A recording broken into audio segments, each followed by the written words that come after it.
नमस्कार दोस्तों। एग्जाम की रणभूमि में उतरने से पहले आइए भरे अपना तरकश। आज हम बात करने वाले हैं इंडिया के रीसेंट एविएशन क्राइसिस के बारे में।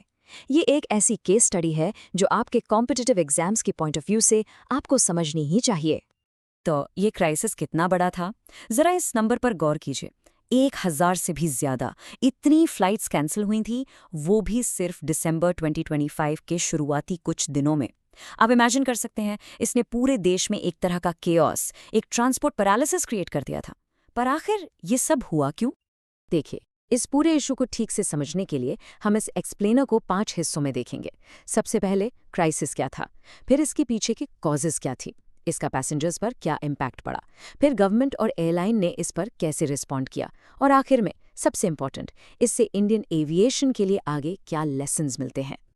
तो चलिए शुरू करते हैं। हमारा पहला सेक्शन, द एविएशन मेल्टडाउन। आखिर हुआ क्या था? वो कौन सा इमीडिएट ट्रिगर था जिसने इस पूरे सिस्टम को हिलाकर रख दिया? इस क्राइसिस का जो इमीडिएट ट्रिगर था वो था एफडीटीएल, यानी फ्लाइट ड्यूटी टाइम लिमिटेशंस। ये डीजीसीए, जो इंडिया का एविएशन रेगुलेटर है, उसके बनाए हुए नए और काफ़ी स्ट्रिक्ट नियम थे। इनका मकसद था पायलट फटीग को कम करना और फ्लाइट सेफ्टी को बढ़ाना। लेकिन जैसे ही ये नए रूल्स 1 नवंबर 2025 से लागू हुए, पूरा सिस्टम एक तरह से कोलैप्स कर गया। तो अब आते हैं इस एनालिसिस के सबसे क्रूशियल हिस्से पर, कॉजेज। आखिर ये फेलियर हुआ ही क्यों? देखिए, इसके पीछे कोई एक वजह नहीं थी, बल्कि एक मल्टी लेयर्ड प्रॉब्लम थी। तो आइए इसकी हर परत को खोलकर देखते हैं। इस पूरे फेलियर के फंडामेंटली 3 लेयर्स थे। पहला, रेगुलेटरी टाइटनिंग, यानी नियम सख्त हो गए। दूसरा, इंटरनल प्लानिंग फेलियर, जिसमें साफ साफ इंडिगो की तरफ से बड़ी चूक हुई। और तीसरा, बिजनेस मॉडल स्ट्रेस। अब ये तीसरा पॉइंट बहुत इंपॉर्टेंट है। इंडिगो का पूरा मॉडल हाई यूटिलाइजेशन पर चलता है, मतलब उनके प्लेन्स और पायलट्स लगातार काम करते रहते हैं।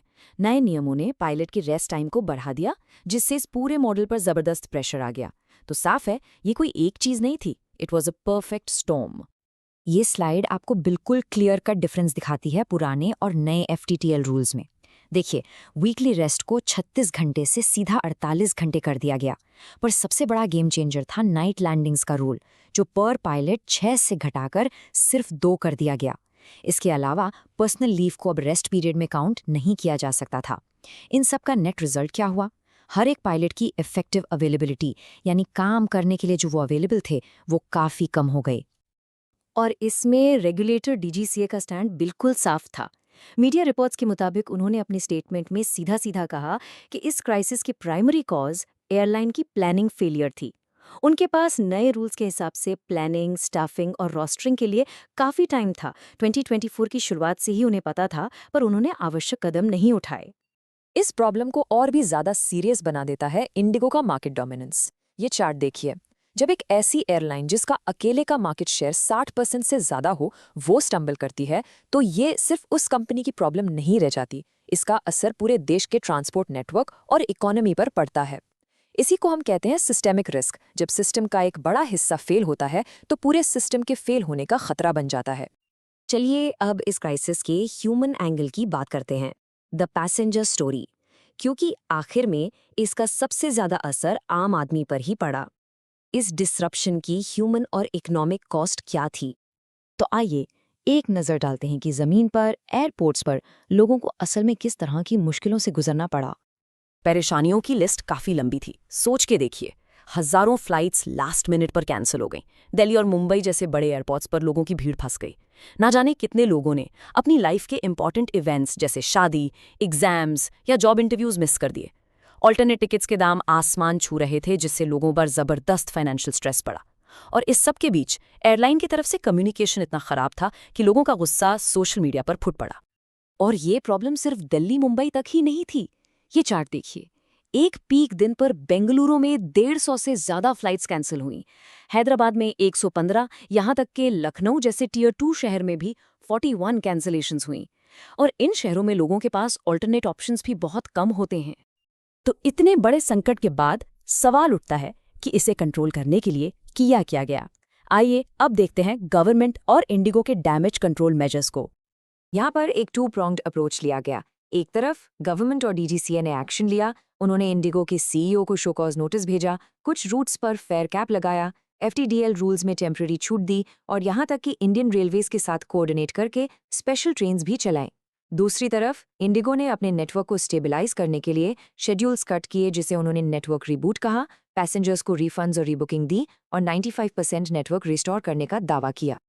लेकिन इसमें सरकार का एक कदम काफी कंट्रोवर्शियल भी रहा। द वायर की रिपोर्ट के अनुसार पायलट एसोसिएशंस ने FDTL रूल्स में दी गई इस टेम्पररी छूट की सख्त आलोचना की। उनका साफ कहना था कि ये कदम कमर्शियल इंटरेस्ट्स को पायलट फिटीग और सेफ्टी के ऊपर रख रहा था, जो कि ठीक नहीं था।